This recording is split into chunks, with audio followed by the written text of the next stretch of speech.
سے اچھا ہندوستان ہمارا ہمارا سارے جہاں سے اچھا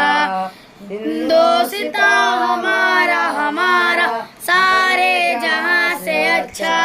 ہم بلبلے ہیں اس کی یہ گلستان ہمارا ہمارا سارے جہاں سے اچھا ہندوستان ہمارا ہمارا سارے جہاں سے اچھا غربت میں ہو اگر ہم رہتا ہے دل وطن میں سمجھو وہی ہمیں بھی دل ہے جہاں ہمارا ہمارا سارے جہاں سے اچھا ہندوستان ہمارا ہمارا سارے جہاں سے اچھا پربت وہ سب سے اونچا ہمسایہ آسماں کا وہ سنتری ہمارا وہ پاسباں ہمارا ہمارا سارے جہاں سے اچھا ہندوستان ہمارا ہمارا سارے جہاں سے اچھا گودی میں کھیلتی ہے اس کی ہزاروں ندیاں گلشن جن کے دم سے عشق ہجنا ہمارا ہمارا سارے جہاں سے اچھا ہندوستان ہمارا ہمارا سارے جہاں سے اچھا اے آب رود گنگا وہ دن یاد تجھ کو اترا تیرے کنارے جب کارواں ہمارا ہمارا سارے جہاں سے اچھا ہندوستان ہمارا ہمارا سارے جہاں سے اچھا مذہب نہیں سکھاتا آپس میں بیر رکھنا ہندی ہے ہم وطن ہے ہندوستان ہمارا ہمارا سارے جہاں سے اچھا ہندوستان ہمارا ہمارا۔ السلام علیکم سامعین، اس وقت ہم دارالعلوم دہلی کا ایک بہت ہی اہم پروگرام پیش کر رہے ہیں۔ دراصل اس پروگرام میں نامور عالم دین مفسر قرآن مجلس دعوت الحق کے چیئرمین حضرت مولانا عبدالستار سلام قاسمی دامت برکاتہم کا سراج الدولہ کی شہادت، ٹیپو سلطان کی شہادت اور آزادی میں علماء کے کردار کے حوالے سے بہت ہی اہم بیان ہوا ہے۔ مولانا محترم کا جو بنیادی اصل کام ہے وہ تو ہریانہ پنجاب میں مساجد کی واگزاری اور باز آباد کاری کا ہے، اور اس طرح ان کے پروگرام ہوتے رہتے ہیں۔ یہ پروگرام گرچہ کئی دن پہلے کا ہے، لیکن اس کی اہمیت، افادیت اور معنویت کے پیش نظر یہ آج پیش خدمت ہے۔ نحمدہ ونصلی علی رسولہ الکریم، اما بعد۔ اساتذہ گرامی قدر، طلبہ عزیز، آج ہم دارالعلوم دہلی میں یوم آزادی کی تقریبات کے سلسلے میں حاضر ہیں۔ ہمارے ملک عزیز کو آزادی 15 اگست 1947 کو حاصل ہوئی۔ اس آزادی کی خاطر ہزار مسلمان علماء نے، عوام و خواص نے، حکمرانوں نے اور برادران وطن نے مل جل کر قربانیاں دی ہیں، تکلیفیں اور مشقتیں اٹھائی ہیں، جیلوں میں گئے ہیں، کالے پانی کی سزائیں بھگتی ہیں، اپنی جانوں کے نذرانے پیش کیے ہیں۔ لیکن یہ بھی ایک حقیقت ہے کہ ملک کی آزادی میں ابتدائی دور جو 10-20 سال کا نہیں بلکہ کئی صدیوں پر مشتمل ہے، اس میں صرف اور صرف مسلمان نظر آتے ہیں، علماء نظر آتے ہیں، مسلمان حکمراں نظر آتے ہیں۔ اگر غور کریں اور تاریخ پر ایک سرسری سی نظر ڈالیں تو معلوم ہوگا کہ انگریز اس ملک عزیز میں جب کہ یہ متحد تھا، اکھنڈ بھارت تھا، اس وقت یہ جہانگیر کے دور میں آئے ہیں اور انہوں نے اپنی تجارتی سرگرمیوں کے لیے اور تجارتی مقاصد کے لیے، کاروبار کے لیے ہندوستان کے مغربی ساحل سورت پر ایک کوٹھی کو حاصل کیا تھا۔ وہاں یہ اپنی تجارت میں مشغول رہے اور آہستہ آہستہ اپنی فطرت بد کے مطابق انہوں نے اپنے پر پرزے نکالنے شروع کر دیے۔ بات یہ طے ہوئی تھی کہ آپ کاروبار کریں گے لیکن ہماری حکومت کے معاملات میں دخل اندازی نہیں کریں گے، لیکن انہوں نے اورنگزیب رحمۃ اللہ علیہ کے دور میں مغل حکومت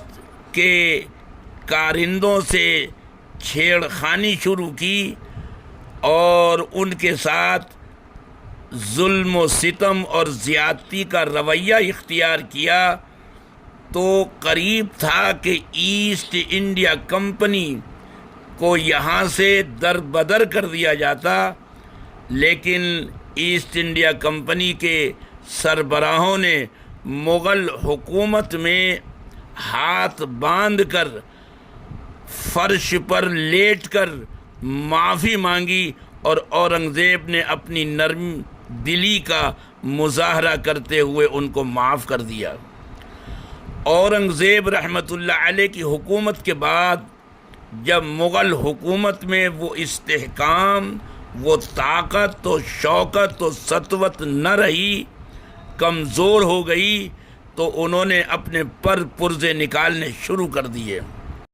اور بنگال کے نواب سراج الدولہ کے ساتھ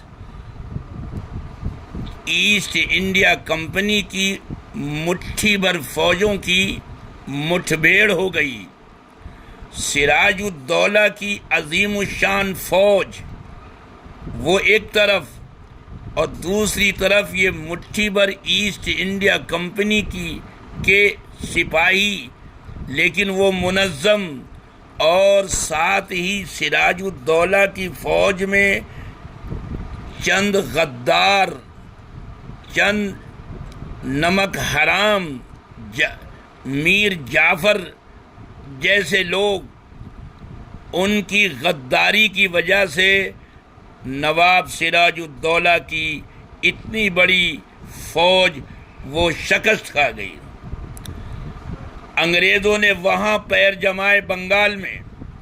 پھر انہوں نے رخ کیا جنوب کی طرف اور سلطان ٹیپو شہید رحمۃ اللہ علیہ کی حکومت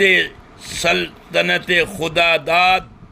جو ان کی آنکھوں میں کھٹک رہی تھی، اس کے ساتھ ان کی مٹھ بھیڑ ہوئی۔ یہاں بھی اتفاق سے بلکہ بدقسمتی سے وہی ہوا جو نواب سراج الدولہ کے ساتھ ہوا تھا۔ یہاں بھی میر صادق جیسے غدار شامل تھے سلطان ٹیپو شہید رحمۃ اللہ علیہ کی فوج میں، اور آخر یہ ہوا کہ سلطان ٹیپو شہید رحمۃ اللہ علیہ بھی شہید ہو گئے۔ انگریزوں کو اور ایسٹ انڈیا کمپنی کو یہاں سے کھدیڑنے اور بھگانے میں سب سے بنیادی، کلیدی، جو اہم ترین کا جو رخ ہے اور اہم ترین جو کوشش اور جد و جہد ہے، وہ سلطان ٹیپو شہید رحمۃ اللہ علیہ کی ہے۔ یعنی انگریزوں سے آزادی کا نقطۂ آغاز در حقیقت یہ سراج الدولہ اور ٹیپو سلطان شہید رحمۃ اللہ علیہ کے سر جاتا ہے۔ ٹیپو سلطان شہید رحمت اللہ علیہ کی لاش پر ایسٹ انڈیا کمپنی کی فوجوں کے جنرل نے کھڑے ہو کر جنرل ہارس نے یہ کہا تھا کہ آج ہندوستان ہمارا ہو گیا۔ ان دونوں جگہ کو اپنے قبضے میں لے کر انہوں نے دلی کی طرف رخ کیا، اور وہاں بھی یہی ہوا کہ دلی کے تخت و تاج کے مالک بہادر شاہ ظفر کو قید کر دیا اور یہ اعلان کر دیا کہ ملک ہمارا ہے، قانون ہمارا ہوگا۔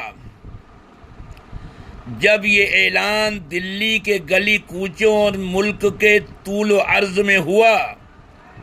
کہ قانون اب ہمارا ہوگا، تو اس وقت علماء کی صفوں کے سب سے بڑے بزرگ، سب سے بڑے عالم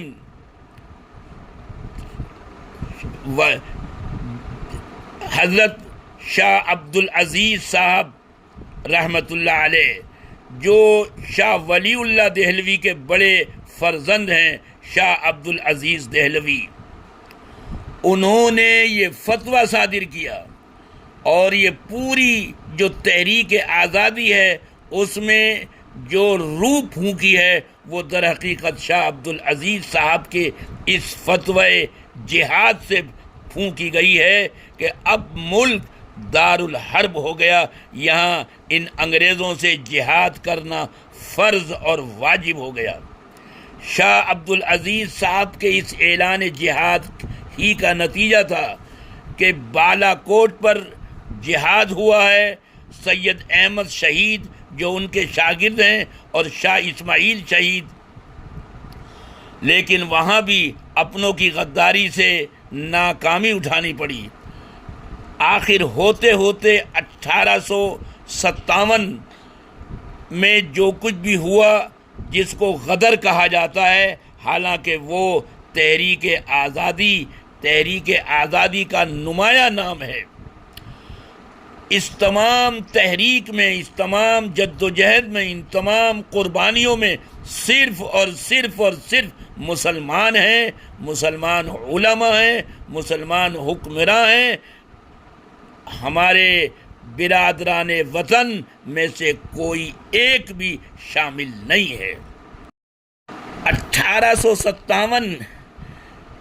کی اس تحریک کی ناکامی کے بعد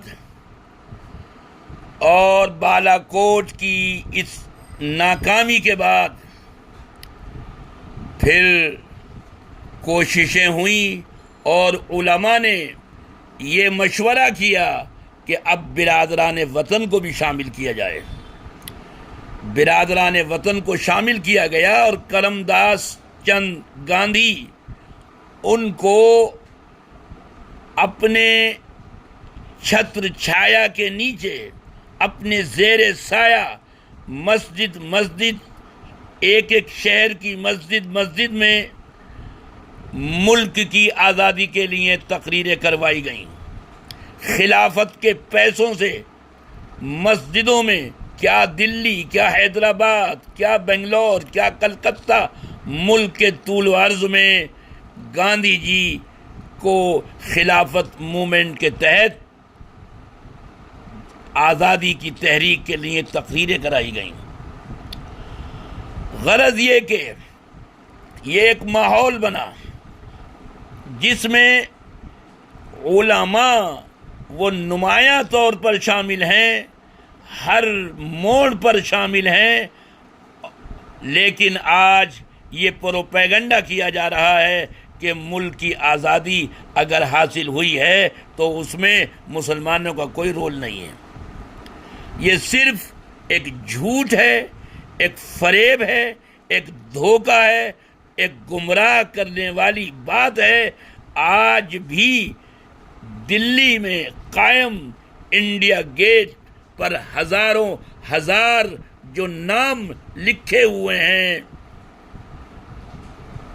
اس میں 80% نام صرف اور صرف مسلمان مجاہدین کے ہیں، ان شہداء کے ہیں جنہوں نے اس ملک کی آزادی کے لیے اپنی جانوں کے نذرانوں کو پیش کیا ہے۔ میرے عزیز طلباء اور برادران عزیز